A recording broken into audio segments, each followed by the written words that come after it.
So Tampa Bay falls to the Cleveland Browns in Cleveland by the score of 23-17. Tampa falls to 5-6, and Cleveland moves on to 4-7 right before the passing of the baton, where Deshaun Watson is supposedly going to be available for Week 13 next week. So Kyle, I'll kick this one to you. With Tom Brady basically giving it his all in a loss, where are the Bucs to go from here for the remainder of the year? I still think they're probably going to win the NFC South. And it's simply just because every other team in the NFC South is a dumpster fire. Every team in that division is sub 500.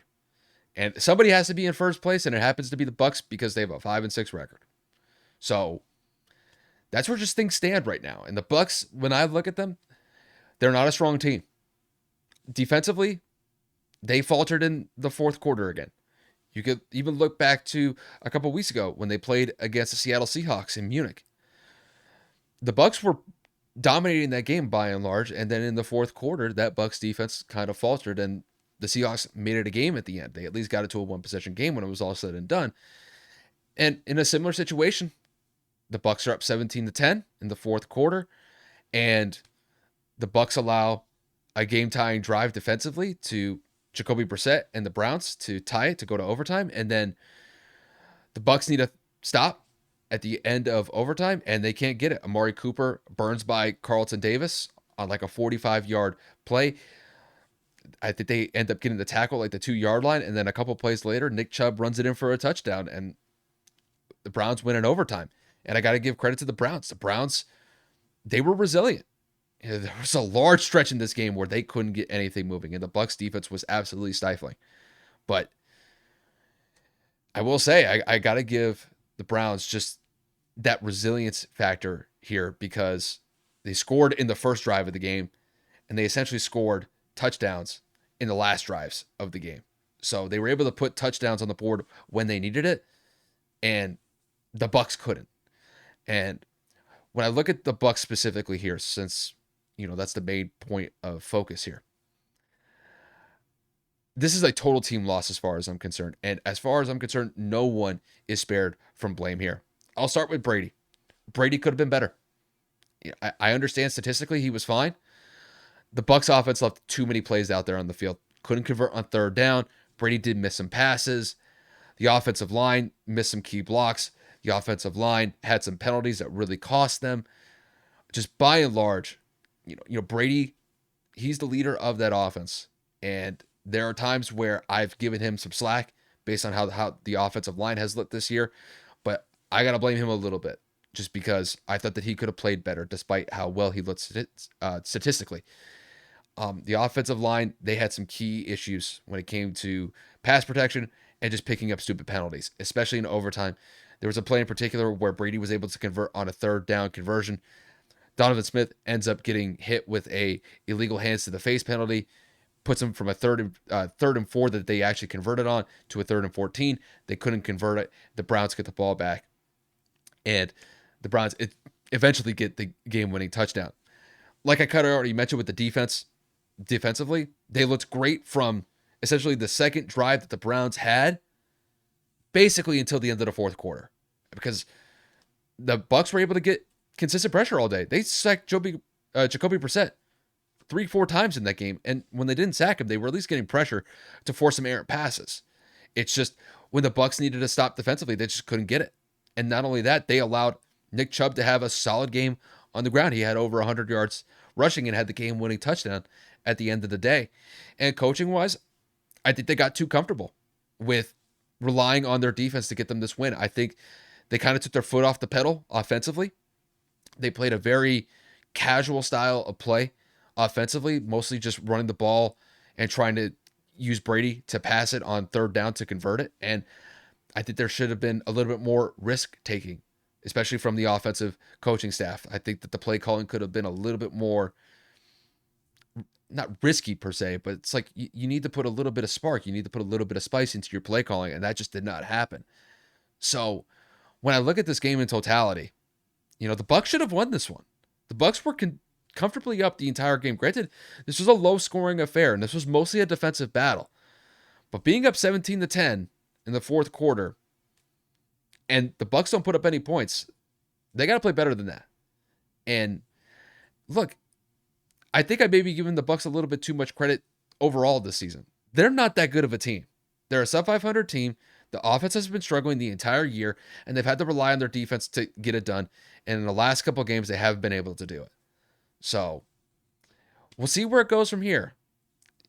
I still think the Bucs are probably going to win the NFC South simply just because of how garbage the rest of the division is.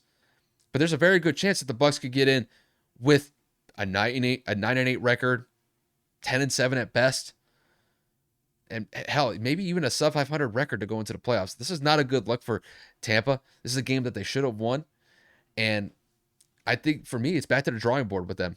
They got a long way to go as far as I'm concerned to become any sort of NFC contender. This was a game that they screwed the pooch on. They screwed it up, and we'll see where they go from here. But Kev, the floor is yours from here on out. I mean, I don't really have too much on this one to kind of just follow up to what you had said. I mean, the Browns ran the ball for almost 200 yards. That we're talking about 5.6 yards per carry. They ran for 189 yards, so 11 off of 200. Jacoby Brissett played a solid game. Nothing fancy, but in terms of clean football, other than the Hail Mary to go into halftime, there were no turnovers in this game. And I, again, consider to me not to be a turnover. It was like 4 seconds. You heave it into the end zone. On a whim, you get a touchdown. At worst, you get an interception that ends the half. It's not that big of a deal. Didn't really hurt the team or help it. So again, I know that on the stat sheet it comes up as an interception, but there were no fumbles outside of that pick. So to me, this was a flawless game in terms of keeping the ball away from the other team. And then, of course, you go and you look at Tampa. They were able to run it for a little bit more consistent, a little bit more on a consistent basis than they have all year. And of course, Leonard Fournette was not available for this game, but they did run the ball for 4 yards shy of 100 at 96 yards for 4.8 a carry. So nothing crazy, but again, better than they have all season, in my personal opinion. So it showed that they have some life on the ground. But again, you put too much pressure on Tom Brady to have to get you out of situations, to get you ahead in certain situations, and to come back from behind in almost every situation, with the offensive line still being inconsistent in certain phases. So you combine that with the defense allowing what they had in the fourth quarter in this game, and then, of course, allowing that touchdown in overtime. So it's just a matter of the defense kind of takes naps, kind of takes possessions or series off. And it always just happens to be late in game this season for them. So that's one thing they're going to have to turn around and take a look at and say, with Todd Bowles being a defensive-minded head coach, it's kind of surprising for me, especially knowing his background. But at the end of the day, what are you supposed to do here?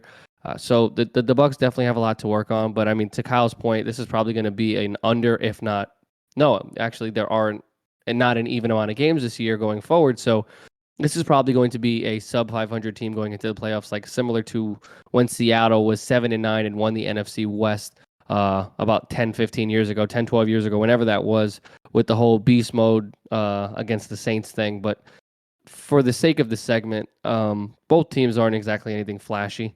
Again, I agree with Kyle. I think the Bucs should have had this one with them leading for the majority of this game, but here we are yet again, another week, another hard, annoying, and confusing loss for the Buccaneers, but they'll still make the playoffs. I mean, Atlanta's horrible. Obviously, New Orleans is New Orleans, and then you go into Carolina. I think they're confused on whether or not they want to tank or not, because they just won today too, and that was just absolutely weird that Carolina is 4-7, and we were just talking about them being a lottery team in terms of having a top 5, potentially a top 1 to top 3 pick. And you're like, but why are you winning football games? You fire your head coach, you trade some of your best players away, you're having all these quarterback issues. It's like the writing was on the wall, but you're not doing what you need to do to tank. So it's like Carolina confuses the shit out of me week in and week out, but that's neither here nor there.